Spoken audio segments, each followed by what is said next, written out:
O povo que saiu lá para fora vem também. Amém, gente. Gente, antes de começar a palavra, eu queria fazer um desafio com vocês e eu queria 6 voluntários.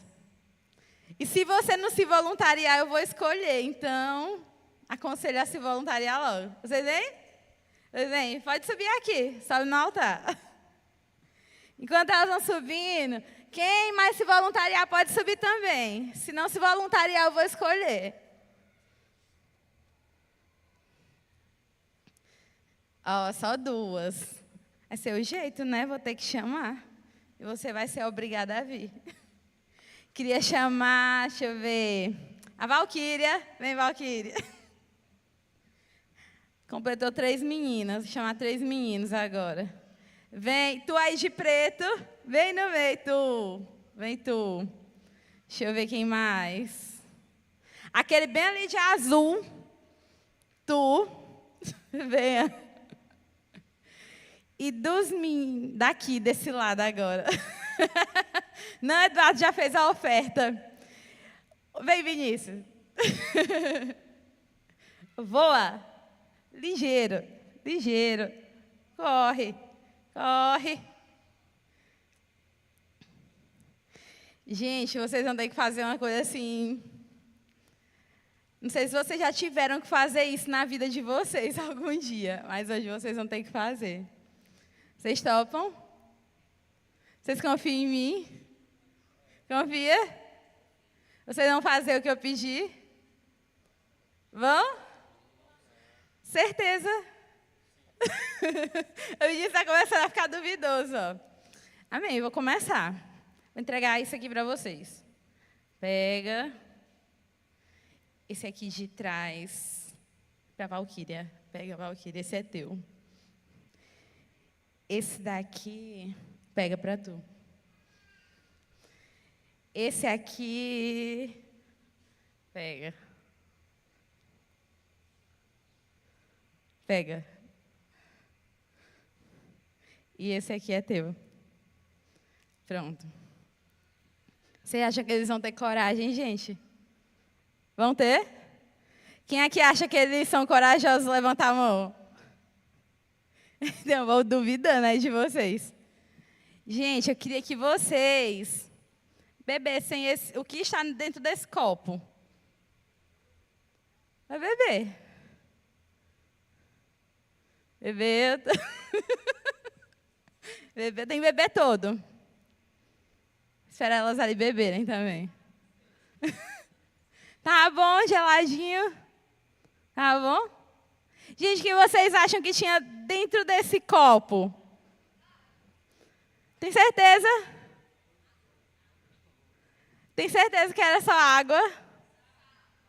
Tinha sal, gente? Tinha sal? Alguém mais, algum palpite do que era que eles estavam bebendo aqui? Tinha vinagre, gente? Tinha limão?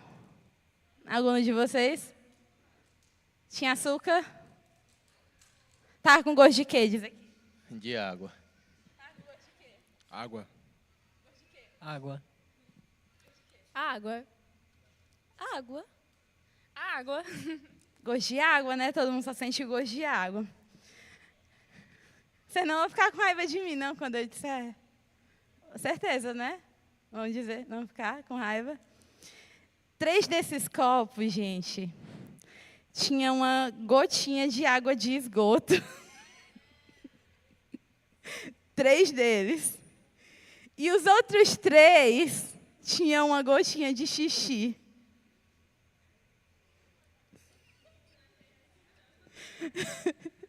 Vocês estão com raiva de mim? Então, vocês sentiram o gosto? Vocês não sentiram o gosto, era só, para vocês, era só água, né? Não sentiram o gosto de xixi, nem de esgoto. Ele sentiu, aquele estava um cara assim tão... Amém, gente. Obrigada pela participação de vocês. Aplauda, gente, eles foram corajosos. Vocês tinham coragem de fazer o que eles fizeram? Tinha? A Emily tinha, ela balançou a cabeça, gente, que tinha. Gente, era brincadeira. Não tinha xixi, nem tinha esgoto. Eu só queria saber a reação deles, se eles imaginassem que tinha um pouquinho de xixi ou de esgoto na água deles. E por que eu fiz isso? Porque hoje eu quero falar sobre santidade. Sobre santidade. E deixa eu abrir aqui minha anotação. Estou nervosa, gente. Sempre que eu subo aqui, eu fico nervosa. Na nossa vida espiritual, a santidade ela é como essa água. Às vezes você acha que para você perder a sua santidade, ou para você não estar puro, não estar santo, você precisa ter cometido algum pecado muito absurdo, uma coisa muito estrondosa. E não funciona bem assim. A santidade, na verdade, a palavra pureza, ela significa santidade, e santidade representa pureza. E pureza é algo que é totalmente puro. E a partir do momento que, mesmo que você não tenha cometido um pecado estrondoso, vamos dizer que você nunca matou ninguém, você nunca assaltou um banco, que para a gente são pecados bem absurdos, né? Mas, às vezes, aqueles pecadinhos que a gente vai cometendo no nosso dia a dia, eles vão contaminando você. Eles vão contaminando. E, embora você ache, mas é só uma coisinha, eles aqui nem sentiram o sabor, vamos dizer que tivesse o xixi ali dentro ou o esgoto ali dentro. Se fosse só uma gotinha, ninguém perceberia a diferença. Você provavelmente não perceberia. E talvez até tinha, e eu estou aqui enganando vocês. Mas você não perceberia a diferença, mas ainda assim a água estaria contaminada, não é verdade? Você sentindo ou não o sabor do esgoto, a água não estaria contaminada? Estaria? E você sabendo que está contaminada, mesmo que fosse só com uma gota, você ainda beberia dessa água? Beberia? Se você estivesse com muita sede, você ainda beberia da água que alguém pingou xixi dentro? Não beberia. E, da mesma forma, quando nós não estamos vivendo em santidade, nós não conseguimos ter acesso ao Senhor. Porque, do mesmo jeito que você não beberia uma água contaminada, Deus, Ele é puro. Ele é totalmente puro, Ele é totalmente santo. E o Senhor, Ele não se mistura com a sujeira. Sim, o Senhor ele vai continuar te amando, mesmo você sendo pecador. Mas você não vai conseguir ter acesso a Ele enquanto o pecado estiver aí dentro de você, tomando de conta de você, porque nós somos seres humanos, a gente falha, né? Mas existe um momento na vida em que você se entrega para o Senhor e que o pecado deixa de dominar a sua vida e o Espírito Santo passa a ser o seu guia. E a partir desse momento nós temos um acesso a tudo que Deus ele tem para entregar para nós. Só que o pecado, a falta da santidade, ela gera um bloqueio entre nós e Deus. E a gente não consegue ouvir a voz dele, a gente não consegue ter acesso ao que ele tem para entregar, por causa da impureza. E esses dias eu estava... Depois da conferência, né? Quem aqui ficou bem corrido na semana da conferência? Levanta a mão. Todo mundo que serviu ficou bem corrido, né? E eu e Lina estava vindo para a igreja quase todo dia de noite, e às vezes a gente estava vindo de dia também. E aí foi bem puxado. E aí nessa semana da conferência, a nossa casa ficou um caos. Com uma bagunça, assim, o Lino, eu lembro que no domingo da conferência, terminou a conferência, a gente chegou em casa à noite, o Lino olhou para a casa e ele disse assim, meu Deus do céu, essa casa está parecendo abandonada, parece que não mora ninguém aqui dentro. Bagaceira que está nessa casa. E, assim, o Lino, ele é bem organizado, muito mais do que eu não sou tanto assim, ele é bem organizado, ele gosta tudo assim, nos lugares bem certinho. Se tu mexer num livro dele, ele vai saber que tu mexeu e ele vai brigar contigo. E aí a casa estava assim, estava revirada, roupa espalhada e prato sujo, e estava uma bagunça, porque a gente não teve tempo de arrumar. Então, na segunda-feira, a gente deu uma geralzona na casa. A gente disse, não, a gente vai dar uma geral, a gente vai limpar tudo, até o que a gente não limpa no dia a dia, a gente vai tirar tudo do lugar e jogar fora o que não presta. E a gente foi dar a geral na casa. E nessa geral, a gente encontrou muita coisa que não prestava. Muita coisa mesmo. Muito lixo, muita coisa que nem era lixo, mas não se encaixava mais com o que a gente estava vivendo naquele momento, né? Não se encaixava mais com a nossa realidade. Então, a gente foi só jogando fora essas coisas, jogando fora, tirando esse lixo. E aí, quando a gente terminou essa geral, a gente achou a casa muito mais espaçosa. A casa estava muito mais agradável. A casa estava limpa. Então, a gente conseguia se sentir em casa de novo. Porque do jeito que estava no domingo, a gente nem se sentia em paz lá dentro da casa. Não sei você, se você olha para uma bagunça e você não sente paz. Quem mais é assim, que olha para a bagunça em casa e dá uma agonia, assim, um desespero? A gente estava desse jeito. E aí, quando a gente limpou a casa, ela ficou mais confortável. A gente se sentiu em paz até para dormir. A gente nem consegue dormir bem quando a casa está muito bagunçada. E... na verdade, o sono não presta, a gente não estuda que presta, a gente não come que presta, a casa bagunçada, a louça suja, a gente ficava com preguiça de cozinhar, porque a louça estava suja. Aí a gente fazia o quê? Pedia comida, furava a dieta. E assim ia só ladeira abaixo. E em questão de santidade, é da mesma forma. Se você não estiver o tempo todo retirando de dentro de você aquilo que não presta mais, aquilo que não serve mais, vai chegar um momento que sua vida vai estar o puro entulho, sabe? Que você não vai se sentir em paz com você não vai se sentir em paz com Deus, as pessoas não vão se sentir em paz com você, porque ninguém se sente em paz com uma pessoa que está em caos, que está toda esbagaçada. Ninguém se sente confortável, ninguém se sente em paz. Se você chega para uma pessoa que ela só tem problema, que ela não tem nada de bom para oferecer, você não se sente bem perto daquela pessoa. Embora você ame, você se importe com aquela pessoa, mas amar é diferente de se sentir confortável com aquela pessoa.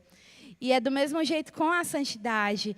A partir do momento que você começa a deixar juntar um monte de coisa dentro de você, vários pecadinhos que você considerava pequenininho. Ah, mas foi só uma mentirinha. Ah, mas foi só um selinho que a gente deu, não foi nada demais. Você não estava namorando, não falou com ninguém, não falou com seu líder, não conversou com ninguém, mas aí aconteceu. Ah, mas foi só isso. Ah, mas é só hoje eu vou usar um shortinho curtinho, amanhã eu uso roupa normal. Ah, só hoje eu vou sair para beber com os meus amigos. Ah, só hoje eu vou ali na festa, não vou nem beber, vou só ficar lá na festa, não vou nem beber. São essas coisinhas que elas vão se acumulando e quando você vê, a sua vida já está um lixão de pecado e a santidade, já foi com Deus, foi-se embora. E aí a gente perde aquele contato, aquele acesso que a gente tinha com Deus, que era tão precioso, aquela intimidade. É difícil ter intimidade no meio da sujeira, sabe? Eu estava lá em frente de casa, de vez em quando, ia dormir uma mulher que era drogada. Ela dormia lá na nossa calçada e ela tinha um marido, essa mulher tinha um marido, mas a vida deles era brigando o tempo todo. Ele querendo esfaquear ela querendo esfaquear ele, era uma confusão. E no meio de toda aquela sujeira, você olhava para eles e você via que era um casal, porque eles andavam juntos, mas você via que não existia uma intimidade, porque, gente, a sujeira, ela atrapalha a intimidade, a bagunça, ela atrapalha a intimidade. Você não ter direção atrapalha a intimidade, não só com as pessoas ao seu redor, mas principalmente com Deus. A sua intimidade é completamente comprometida quando você está sujo, quando você não está vivendo em santidade.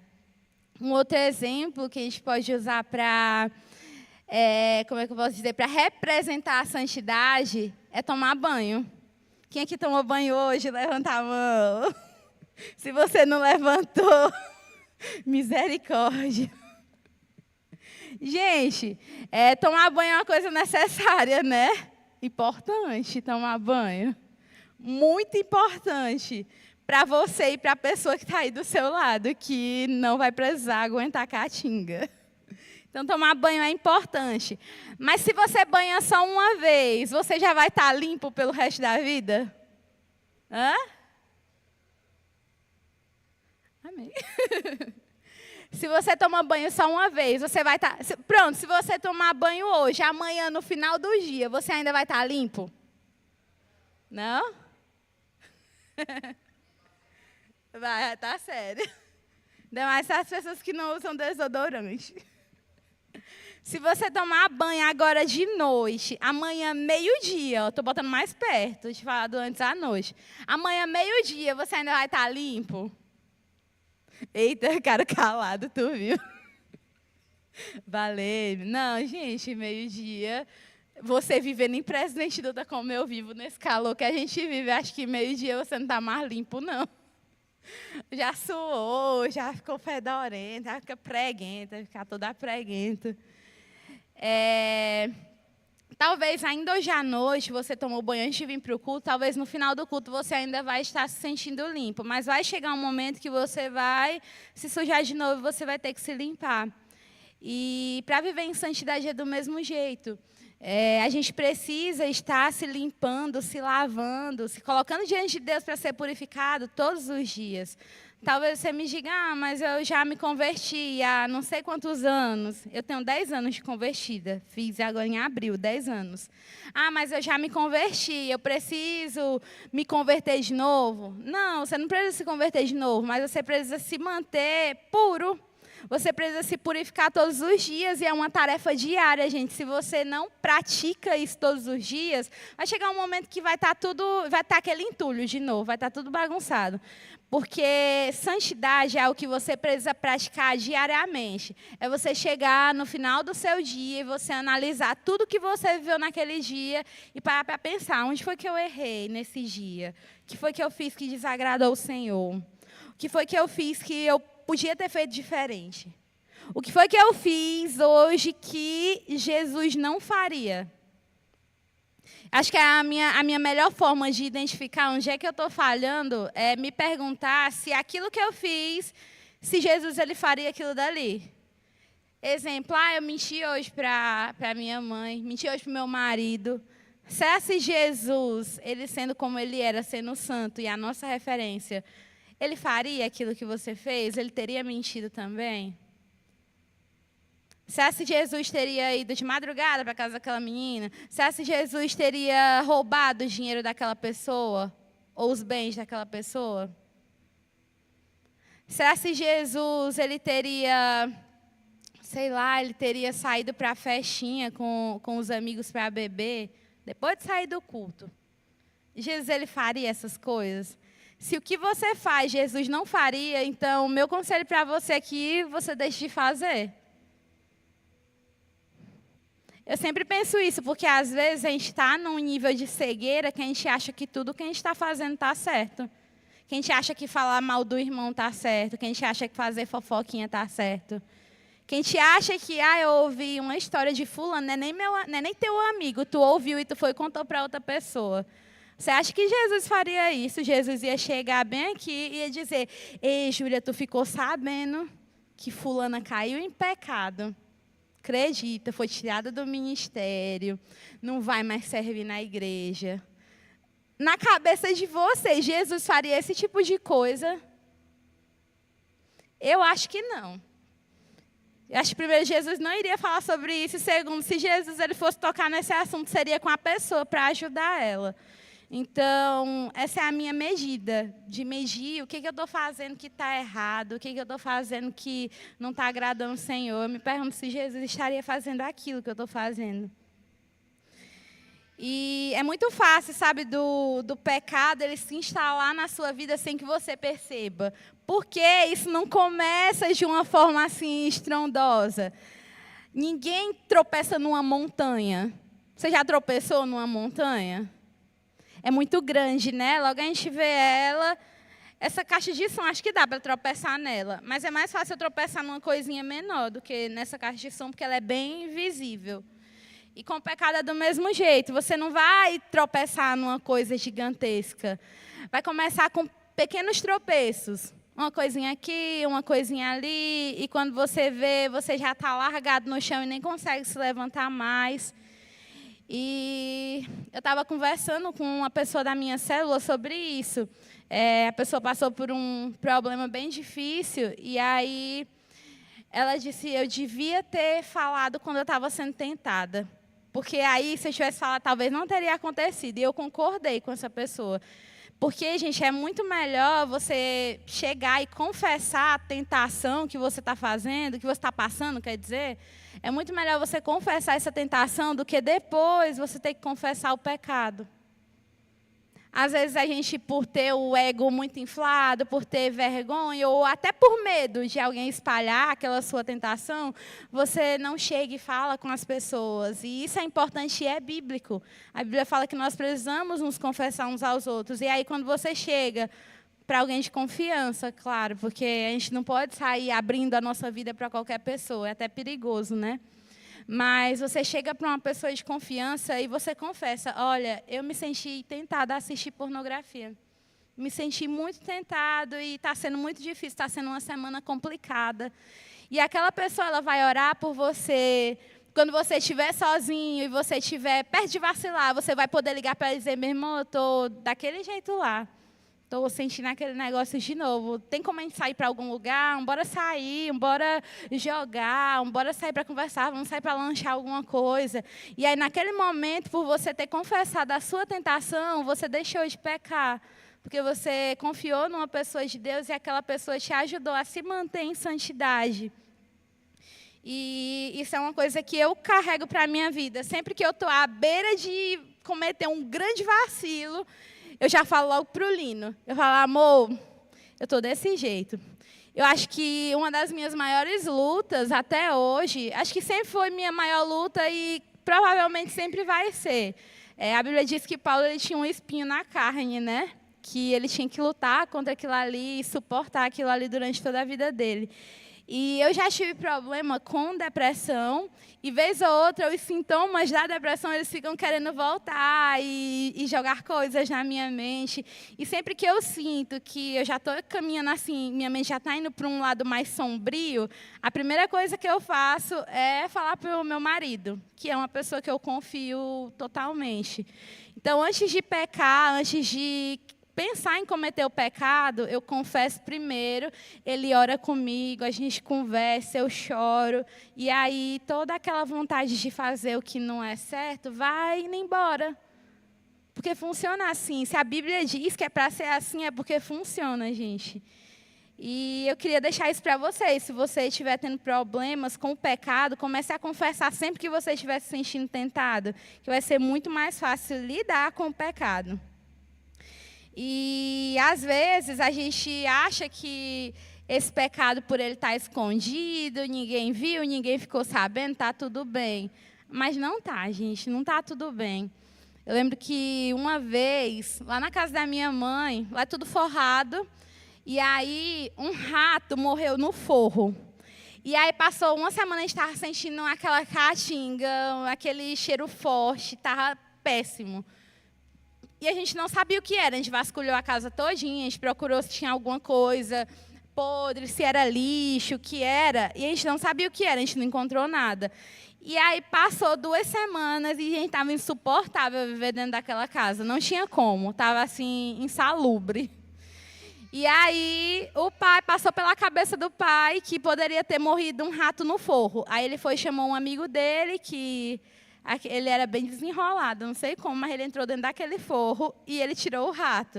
Ele é tão doido, ele pegou assim com a mão mesmo, assim, sem luva nem nada. Ele pegou ele aqui, ó, que estava fedendo. E aí mostrou lá para a gente, jogou no mato o rato. E foi instantâneo, jogou o rato fora, o mau cheiro também foi embora, né? A gente estava vendo aquele rato, a gente não estava, mas ele estava apodrecendo lá dentro e estava tornando insuportável o ambiente, sabe? E os pecados que você esconde é do mesmo jeito. Ah, beleza que seu líder não viu, seu pai não viu, sua mãe não viu o que você fez de errado. Mas, gente, Deus viu. E eu não sei como é que alguém pode ficar despreocupado de outra pessoa não ver o pecado, sendo que quem vai te levar para o céu vê. É o seu líder que vai te levar para o céu? Não é. Ele te ajuda a viver em santidade aqui na terra, mas o teu líder não te leva para o céu. É tua mãe que vai te levar para o céu? Não é tua mãe. Não é meu marido que vai me levar para o céu. Se eu pecar e esconder dele, ele convivendo comigo e eu dar um jeito de esconder dele, mas Deus ainda vai estar vendo meu pecado. E aí? Eu escondo alguma coisa de Deus? E aquele aroma suave que você tinha para Deus, aquele aroma de adoração que subia de você, ele passa a subir como um mau cheiro, porque você está escondendo pecado. É muito preocupante, na minha cabeça, assim, é uma coisa que não entra, você se preocupar mais com o que as pessoas vão ver do que com o que Deus está vendo de você. Porque o que você faz escondido dentro do seu quarto, Deus, Ele vê. Deus, Ele vê. E isso não compromete, não é o seu cargo na igreja. Isso não compromete, não é a sua imagem para as pessoas. Isso compromete a sua santidade, isso compromete a sua salvação.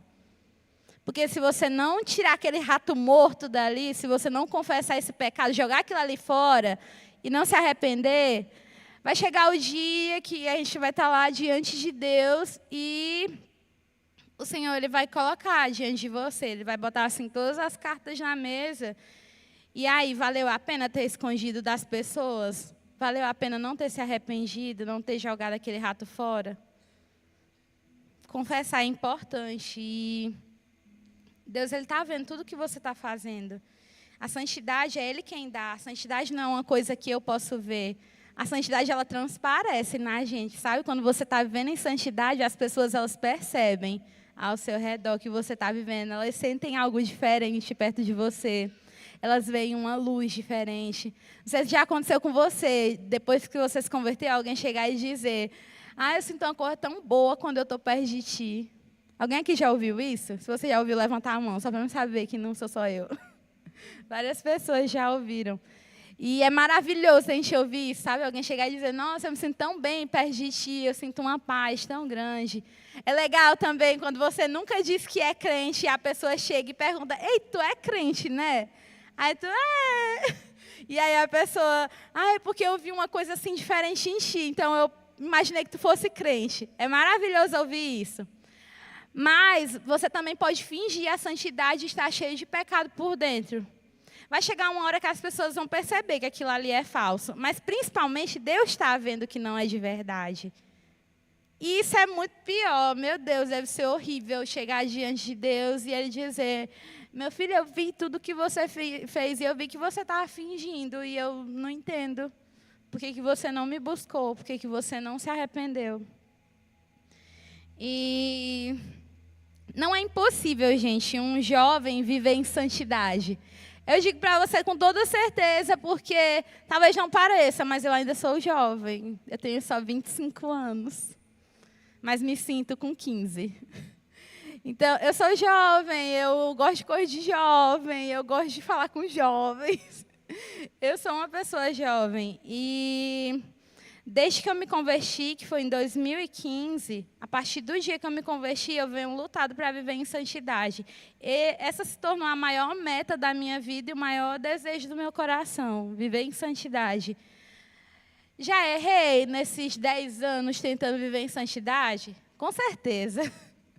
Já vacilei várias vezes, mas era vacilando e levantando de novo e dizendo: Senhor, eu estou aqui novamente na Tua presença e eu quero que o Senhor me limpe, eu quero que o Senhor me lave e eu quero viver na Tua presença para sempre, eu quero viver em santidade, eu quero ser pura, eu não quero estar suja e essa é a minha oração de todos os dias. Até nos dias que eu não estou conseguindo orar, eu acho que o meu choro, ele diz para o Senhor que eu quero viver em santidade, que eu quero viver pureza. Porque, gente, a minha adolescência, ela não foi uma adolescência assim muito fácil. Eu me converti com 15 anos, mas antes dos 15, eu vivi bastante coisa. Provavelmente você viveu também. E quando eu era criança, eu sofria muito bullying na escola por causa do meu peso. Todos os apelidos de gordo que você imaginar, eu já ouvi. Baleia. Tinha um que o meu próprio pai me apelidava, esse para mim era o pior. Tinha uma elefanta rosa, gente, no CD da Xuxa, né? Era a Bila Bilu, essa elefanta rosa. E aí, quando eu vestia rosa, o meu pai me chamava de Bia Bilu. Tinha ódio quando ele fazia isso, tinha ódio. E todos os apelidos de gordo que você imaginar, eu já ouvi. E aí, quando eu fui crescendo uma pré-adolescente insegura com o meu corpo, insegura com minha aparência, insegura com as pessoas, muito tímida, não conseguia me abrir para ninguém, não conseguia conversar com as pessoas, tinha muita dificuldade. E Quando eu cheguei ali nos meus 13 anos, foi quando eu comecei a fazer amigos. Até os 13 eu não tinha amigos. Os meus amigos eram meus irmãos e só. Nem primo não tinha, meus primos tudo morava fora. E aí, com 13 anos, eu fiz meus primeiros amigos. E, para mim, aquilo ali era como se fosse o meu tudo, porque para uma adolescente insegura, cheia de problemas, cheia de complexos, para mim, fazer amigos era algo que eu queria muito e algo que eu prezava bastante, e eu queria manter aqueles amigos. E aí, com esses amigos, a gente foi bem precoce, a gente fazia muita coisa errada. Eu já falei aqui várias vezes quando eu subi nesse altar, e quem me conheceu na minha adolescência, ou já me ouviu pregando, já ouviu sobre isso, mas meus amigos usavam muita droga, bebiam muito, faziam ritual satânico, tudo que você imaginar que não presta, meus amigos faziam. E eu estava lá junto com eles, então acabava fazendo também, né? Várias vezes eu bebia até apagar mesmo, até apagar, de não lembrar de nada do outro dia. Várias vezes meus amigos estavam lá, tudo fumando maconha, ou então usando LSD, não sei como eles arrumavam, mas eles arrumavam. A gente ia de madrugada para o cemitério para fazer ritual lá no cemitério e fumar maconha. Então, tipo, tudo que não prestava, a gente estava ali fazendo. Mas, para mim, aquilo ali era importante porque eu queria ter amigos. Eu era uma pré-adolescente isolada, fui me tornando adolescente, consegui amigos. E, para mim, o que precisasse ser feito para eu manter aquela amizade, eu faria. Até coisas que eram totalmente contra os meus valores, como ficar com qualquer pessoa. Foi algo que minha mãe me ensinou desde cedo, que não era para ficar com qualquer um. Não, trair errado. E aí chegou um ponto que, para manter ali a amizade, para impressionar os amigos, comecei a ficar com qualquer um, a beijar qualquer um, a trair. Eu tinha um namorado um tempo, traí meu namorado. E tá assim, uma vida assim, toda esbagaçada. Essa é a palavra. E no dia que eu conheci Jesus, que foi dia 14 de abril de 2015, eu tinha 15 anos, e no dia que eu conheci Jesus, foi no culto, ainda eram as tendas ali fora. Me converti, nesse dia eu senti realmente a presença de Deus. Na minha família as pessoas não eram muito religiosas, o meu pai, ele era agnóstico, ele não acreditava que Deus é o Deus da palavra, achava que Deus era só uma força do universo. O meu namorado no tempo era ateu, não acreditava em Deus de jeito nenhum. Minha mãe não tinha religião nenhuma, para ela era tanto faz. E meus irmãos também não, a gente vivia assim muito distante de algo que fosse relacionado a Deus, sabe? A gente não tinha nenhum contato. E a primeira vez que eu tive contato com Deus foi quando uma pessoa da escola me convidou para vir para a igreja. E aí ele convidou por bastante tempo, eu rejeitei, até que um dia eu topei e vi. E aí eu me deparei com um monte de gente sorrindo, feliz, cantando, louvando ao Senhor. Às vezes até sua alegria ao louvar o Senhor. Às vezes a gente está louvando ao Senhor toda assim, murcho velho, xoxo, capenga, manco anêmico, aqui na presença do Senhor. E às vezes a alegria da pessoa ali do seu lado, a sua alegria em adorar o Senhor vai contagiar aquela pessoa que ainda não conhece, que foi o que aconteceu comigo. Eu vi um povo tão alegre, sem usar droga. Na minha cabeça, a alegria só vinha quando você estava bêbado ou drogado. Aí meus amigos estavam rindo, feliz da vida e tal. Good vibes. Mas eu vi aqui na igreja algo que eu nunca tinha visto, e aquilo ali me marcou muito. Eu senti, eu não sabia o que era a presença de Deus, mas a santidade daquelas pessoas, a entrega daquelas pessoas me tocou profundamente, e eu senti pela primeira vez a presença de Deus, e foi quando eu me converti. E quando eu me converti, no culto seguinte, eu vi a pastora Dayana falando sobre santidade. Eu nunca vou me esquecer, acho que era uma das coisas que ela mais falava antigamente, e ainda hoje, né? E ela falou sobre santidade, e falou várias coisas que te impediam de ser santo, né? Vários pecados, ela citou os pecados. E naquele dia eu decidi que eu ia viver em santidade. E, gente, desde que eu tomei aquela decisão naquele dia, eu precisei também abrir mão de várias coisas que para mim eram importantes. O que para mim era importante? Meus amigos. Porque eu era muito segura, não tinha amigo. No dia que eu consegui, para mim, aquilo ali era a coisa mais importante da minha vida. Então, eu tive que abrir mão daqueles amigos para viver em santidade. Eu tive que abrir mão das festinhas, eu tive que abrir mão de sair com eles de madrugada. Foram coisas que eu precisei deixar para viver de uma forma santa. E se eu não deixasse, Não vou dizer que você tem que abandonar os seus amigos completamente, até porque é você que vai ganhar eles para Jesus, né? Mas tem coisas que você realmente precisa abandonar, e nesse caso eu precisava abandonar. E de início eu não abandonei eles, eu fui abandonando as coisas que eu fazia junto com eles. Eu fui deixando de ir para as festas, eu fui deixando de sair com eles para beber, eu fui deixando de sair com eles de madrugada, e chegou um momento que eles se afastaram de mim. Porque eu já estava vivendo de uma forma muito diferente da deles. E no começo aquilo me doeu. Mas, para mim, aquela dor, ela não se comparava à dor de não viver em santidade. Porque eu tinha entendido naquele culto que, se eu não vivesse em santidade, eu não ia ter Jesus na minha vida. E se eu não tivesse Jesus, eu ia morrer. Não sei se você pensa assim, mas se você não tiver Jesus, você vai morrer. Pode não ser agora, mas em algum momento você vai morrer fisicamente, e se não tiver Jesus, vai morrer espiritualmente também, vai para o inferno.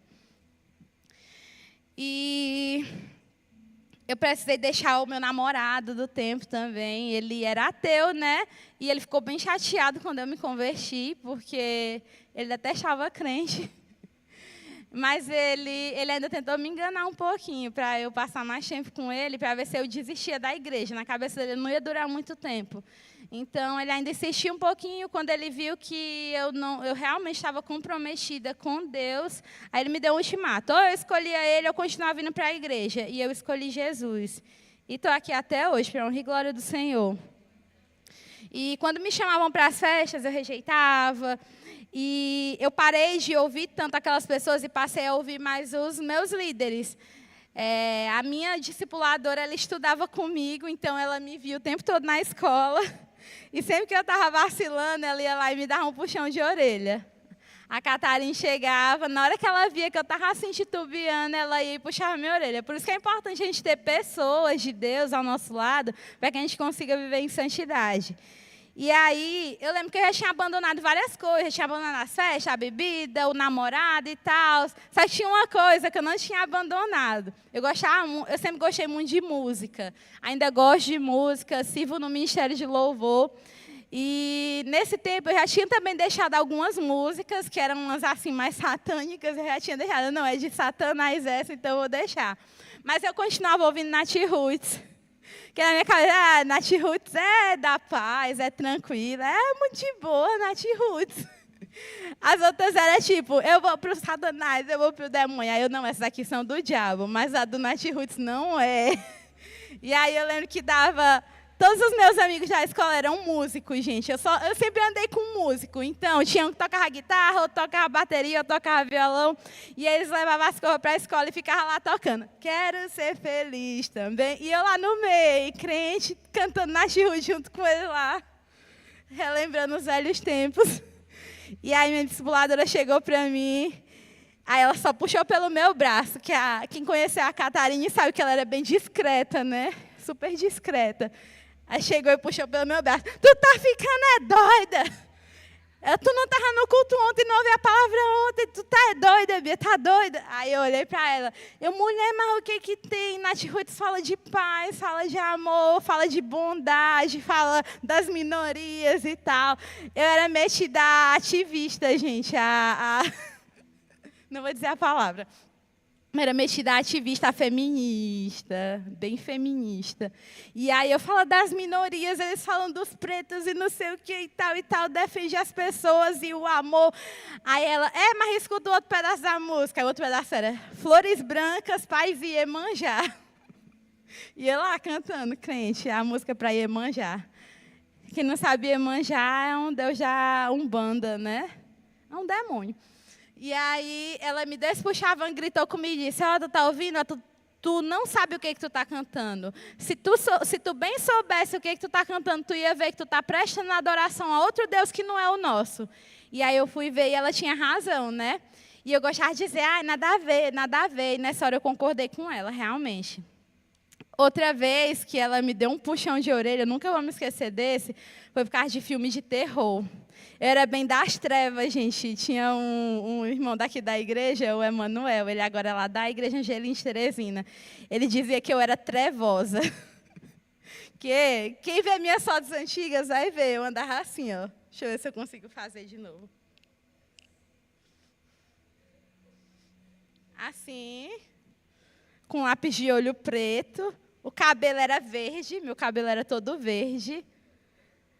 Umas camisas bem aqui no meio do joelho, uma calça folgadona e bota. E aí ele dizia, Manuel dizia que tinha medo de mim, que eu era trevosa. E aí eu gostava, gente, de filme de terror, eu gostava muito. E série de terror, tudo de terror. E eu não tinha medo, eu assistia achando bom. E aí, um dia eu fui comentar com a minha discipuladora, né? Catarina, assisti o Grito 3. Eu nem imagina a cara que ela me olhou. Ela fez bem assim. Ela tinha um negócio, eu não sei imitar, mas ela botava a mão na cintura e fazia bem assim. O quê?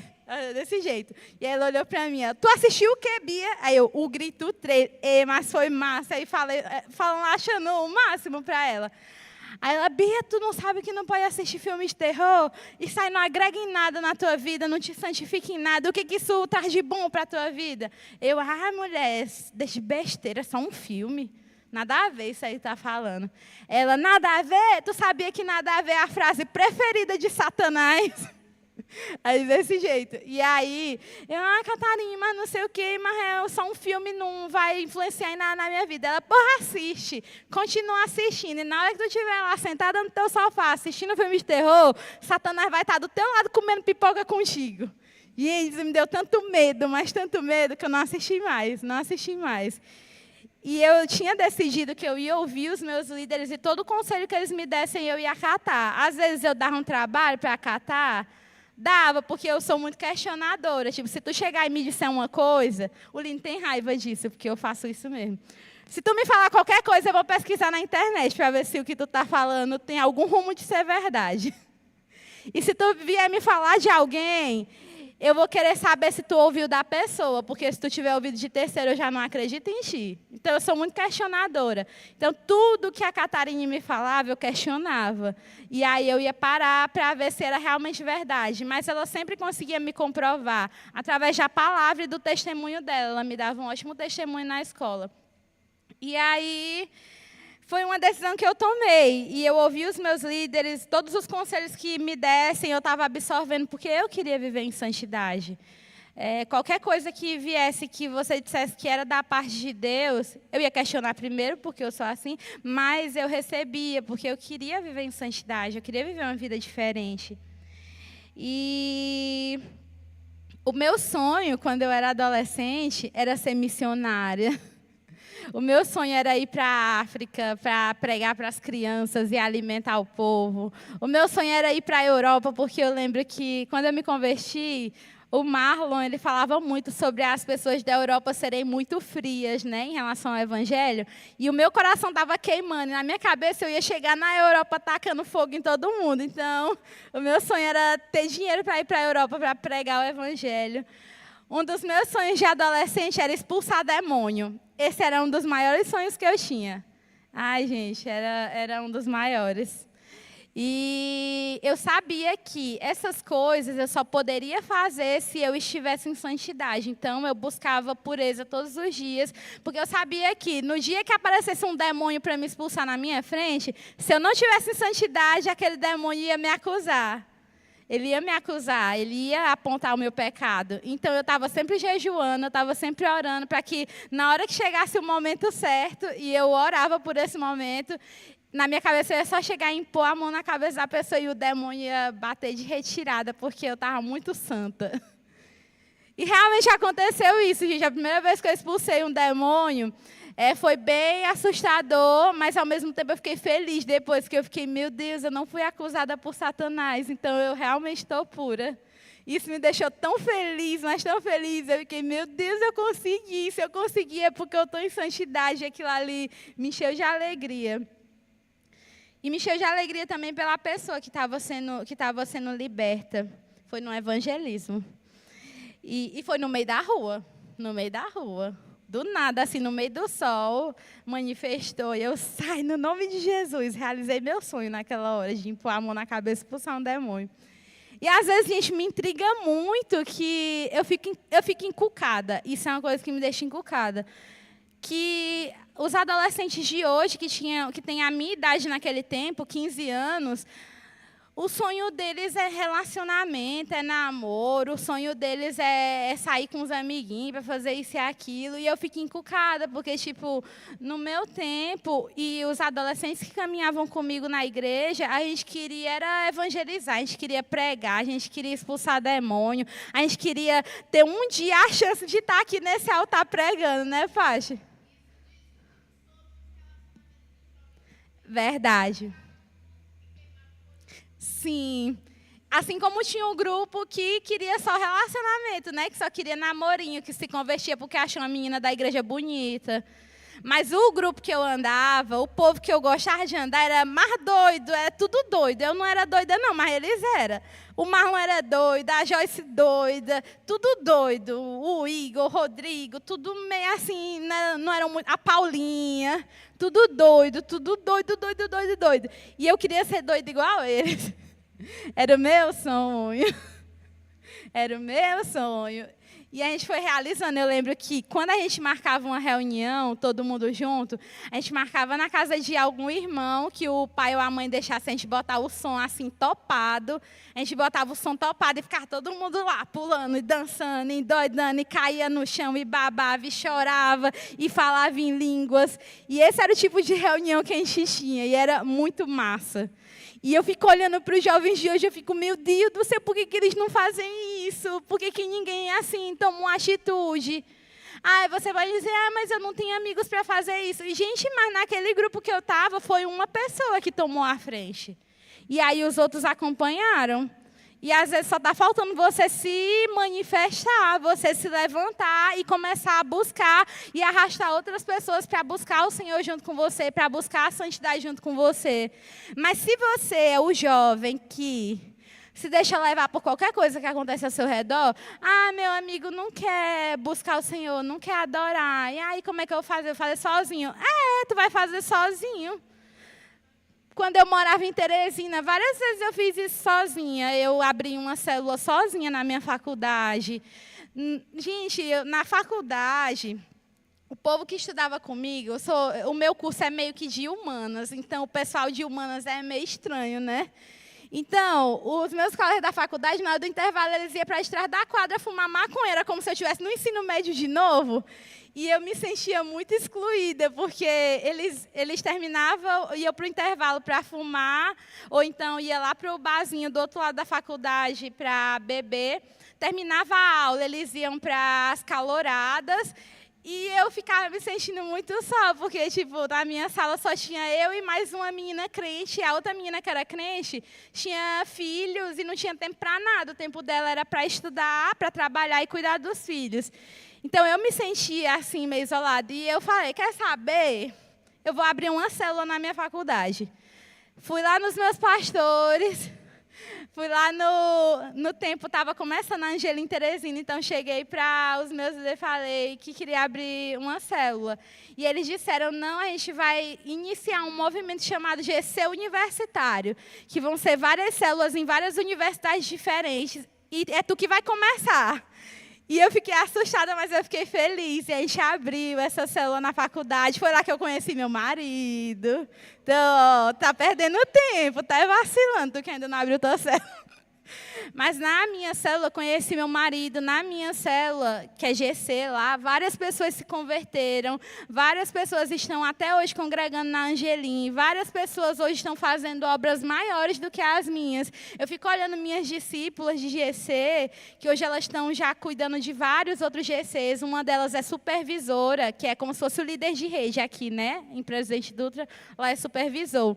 E minhas discípulas que iam para a minha célula da faculdade estão supervisionando o GC. E eu fico olhando, eu fico, meu Deus, que coisa incrível. Imagina se eu não tivesse aberto, se eu não tivesse tido coragem, se eu não tivesse buscando mais o Senhor.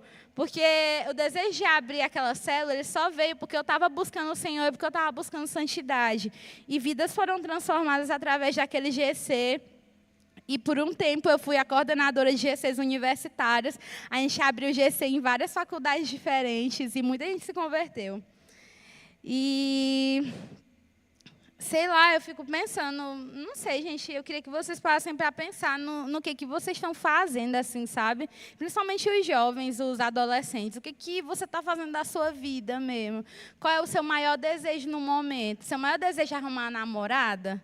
Se for, tá muito errado, muito errado. O teu maior desejo tinha que ser Jesus, tinha que ser evangelizar, tinha que ser pregar, tinha que ser fazer as coisas para Deus. E se isso não é o que mais queima no teu coração, então você precisa mudar alguma coisa, ajustar alguma coisa aí dentro. Porque quando você morrer, você não vai levar seu namorado para o céu, só você se converter, aí você leva. Mas se não, vai ficar aqui na terra seu namorado, sua namorada. Eu estou dizendo isso de relacionamento porque é o que eu vejo. Gente, às vezes eu chego numa rodinha, eu vou...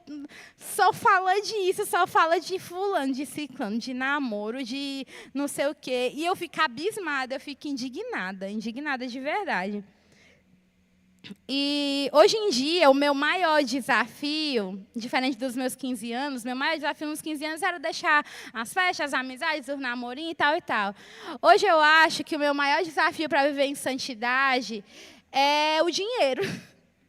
Que a gente vai ficando adulto, eu falei um pouco de como era a questão da adolescência, mas você que é adulto, chega um ponto que para você é muito importante ter conforto, ter uma roupa legal, construir a sua casa, ter o seu carro. No momento, o meu sonho era ter um carro, ainda não tenho, mas terei em nome de Jesus. Mas eu acho que hoje, uma das coisas que me desafia em questão de santidade é o dinheiro. Ah, ter dinheiro é pecado, ter conforto é pecado? Não é pecado. Mas, quando você abandona a obra do Senhor, quando você deixa de fazer coisas para Deus, ou quando você deixa de ter tempo para Deus, porque você está trabalhando 24 horas, porque você está atrás de dinheiro 24 horas, aí começa a ser pecado, porque você não está mais atrás de dinheiro, você está amando o dinheiro. E esse amor ao dinheiro causa tanto problema, tanta coisa errada no mundo. Alguém aqui viu o vídeo do Felca? Que saiu aí no YouTube. Eu assisti ontem esse vídeo e eu fiquei muito assim... A gente já sabe que existe essa maldade no mundo, mas quando alguém te joga assim na tua cara, tu fica chocado, né? E ele falou uma coisa muito interessante. Ele disse que os pais, eles expõem os filhos e prostituem os seus filhos na internet por causa do engajamento e porque o engajamento dá dinheiro. Ou seja, são pessoas que estão desesperadas por dinheiro e que sacrificam seus próprios filhos por causa do dinheiro. E quantas vezes a gente não sacrificou a presença de Deus e a obra do Senhor por causa do dinheiro também? Para ter mais dinheiro, para ter mais conforto. E é tão absurdo isso, essa questão do dinheiro, que você pode até me dizer, mas eu não faço isso por dinheiro. Não faz ainda, se você não vigiar. Porque, gente, essa questão do dinheiro, ela vai consumindo a gente devagarzinho. Você começa achando que você só quer conforto, mas chega um momento que o amor pelo dinheiro se torna tão grande que nada mais ao seu redor importa. E é isso que está acontecendo com essas pessoas, com essas crianças, né? Que ele apontou tanto. São pessoas que querem tanto dinheiro que estão sacrificando seus filhos, sacrificando suas crianças para ter mais dinheiro e mais fama. E eu fico pensando se vai chegar de novo ao ponto de Deus ele ter que destruir todos nós, sabe? Porque a imundície já está tão grande, a falta de santidade já está tão grande, que Deus ele vai ter que destruir de novo. Porque lá em Sodoma e Gomorra, o Senhor ele precisou, né, destruir tudo, porque o nível de maldade, de imoralidade das pessoas estava tão absurdo que as pessoas elas estupravam anjos, gente. Tem noção do que é isso, do absurdo que é um anjo bater na porta daquela família, eles puxarem o anjo para dentro de casa e estuprar aquele anjo? É um nível de imundícia assim absurda, a ponto do Senhor ter que destruir aquele povo. E se você olhar para a nossa realidade, não está muito diferente, não. Para mim, uma criança é como se fosse um anjo. Uma criança é pura, uma criança é inocente. E as pessoas estão prostituindo elas na internet, expondo elas nuas na internet. E eu assisti aquele vídeo e eu fiquei, meu Deus, eu acho que já está chegando de novo no ponto em que Deus ele vai ter que vir e destruir tudo, porque o negócio está muito feio. Está muito feio. Sabe por quê? Falta de santidade. Se você vive em santidade, você não faz esse tipo de coisa. Se você vive em santidade, você não vive escravo do pecado. Você não vive mergulhado no pecado. E, gente, não é animal para a gente viver só pelas nossas vontades. O Senhor, Ele te deu inteligência, autocontrole, para que você não viva como um animal, à mercê dos seus próprios desejos, fazendo o que der na telha. A gente é diferente dos animais. O Senhor, Ele nos criou de uma forma especial, para que a gente consiga adorar.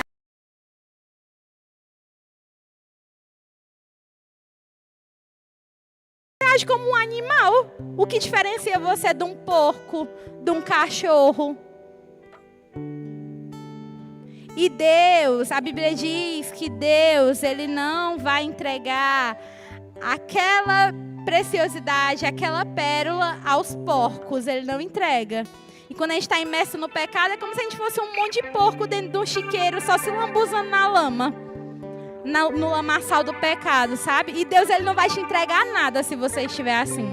Deus, Ele não vai te entregar nada, nenhuma palavra, não vai te entregar bênção, não vai te entregar profecia. Porque tudo que Ele entregar na sua mão, enquanto você estiver vivendo dessa forma, tudo que Ele entregar, você destrói. Destrói. Ele pode te entregar a maior bênção do mundo, o melhor casamento, mas se você não estiver vivendo em santidade, se você não estiver limpo, se você estiver no lamaçal igual um porco, você destrói aquilo que o Senhor te deu. Então o Senhor nem entrega. Para que Ele vai te entregar se tu vai destruir?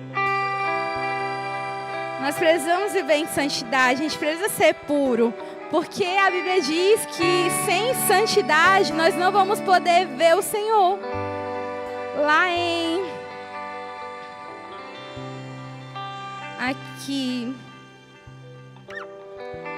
Lá em Hebreus 12:14 diz o seguinte: esforcem-se para viver em paz com todos e para serem santos, porque sem santidade ninguém verá o Senhor.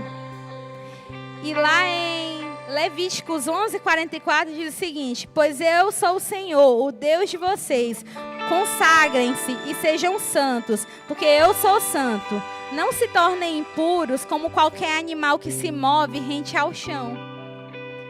Nós precisamos, e é possível, gente. Eu fico olhando assim, Daniel na Bíblia. Daniel tinha só 17 anos. Quem aqui tem 17 anos? Ou perto de 17 anos? 16, 15. Daniel tinha mais ou menos sua idade. E Daniel, ele conseguiu um grande feito de fazer um rei perceber o Senhor. Ele era um menino, o rei era o rei, e ele conseguiu fazer o rei perceber Deus. Então, tipo, o que está faltando para você manifestar a glória de Deus na sua vida? Está faltando santidade? Então comece a buscar o Senhor. Como é que eu consigo santidade? É lendo a minha Bíblia, deixando de andar naquela rodinha que não te acrescenta nada na tua vida. Aquela rodinha que você só se perde quando você está no meio dela. Orando. Quando eu era adolescente, eu tirava no mínimo 1 hora por dia para orar. Porque na adolescência a gente tem mais tempo, né? E se você não está tendo tempo, é mentira. Porque adolescente tem tempo sim. Você ainda não trabalha para se sustentar. Se você trabalha, aí eu digo que você não tem tempo. Mas na minha adolescência eu tirava no mínimo 1 hora para orar por dia, adorar o Senhor, e aquilo ali transformava o meu dia. E se você não está tendo tempo para isso, começa a diminuir o tempo na Netflix, o tempo no Instagram, e começa a buscar o Senhor para que você tenha santidade. E para encerrar, a santidade não é sobre ser perfeito. A gente nunca vai ser perfeito. Em algum momento você vai acabar vacilando, e isso acontece porque a gente é humano. Mas o pecado na vida de quem está buscando a santidade, ele deve ser um acidente.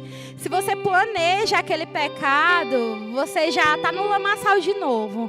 O pecado ele tem que ser um acidente, uma coisa que aconteceu e que na hora que aconteceu, tu já se arrependeu logo e decidiu nunca mais fazer aquilo. E a santidade é se limpar todos os dias. Queria que você se colocasse de pé.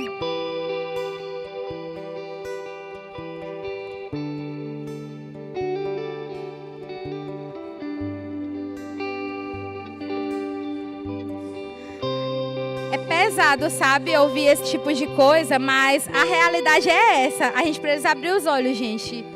Não sei se serviu para abrir os seus olhos essa noite, mas Deus tem falado isso comigo e tem me pedido para abrir mais os meus olhos. Aí você olha e pensa, mas quem está aqui em cima desse altar não pode cair. Todos nós estamos sujeitos a cair, eu estou sujeita a cair. O pessoal que está aqui no louvor, o pessoal que está aqui do lado, todo mundo está sujeito. Se a gente não vigiar, se a gente não continuar buscando o Senhor, a gente se perde. E, sabe, não deixe que a sujeira da sua vida te impeça de ver o Senhor. Se limpe nessa noite, decida se limpar, decida deixar Deus retirar toda a impureza que existe dentro de você. Deixe Deus tirar aquilo que não presta mais. E você sabe o que é. Se você me disser que não sabe, você está mentindo para mim, porque você sabe o que é que te afasta de Deus. Você sabe o que é que está impuro dentro do teu coração. Tu sabe o que ainda tem de sujeira dentro de você. Você sabe, eu sei o que existe de sujeira em mim. E todos os dias eu peço para o Senhor me ajudar a me livrar dessa sujeira, desse entulho, que eu não quero viver desse jeito. E sabe, esse tem que ser o desejo do seu coração. É isso que tem que queimar dentro do seu coração. Eu não quero mais ser o mesmo, eu não quero mais viver desse jeito porco, desse jeito sujo que eu estou vivendo. Eu quero ser santo, eu quero ser limpo. Eu quero que o meu coração deseje mais o Senhor do que ele deseja qualquer outra coisa. Que o Senhor seja o principal desejo do meu coração. Cante essa música pra Ele, cante essa canção pra Ele. Peça que Ele purifique o seu coração nessa noite. Palpita por ti.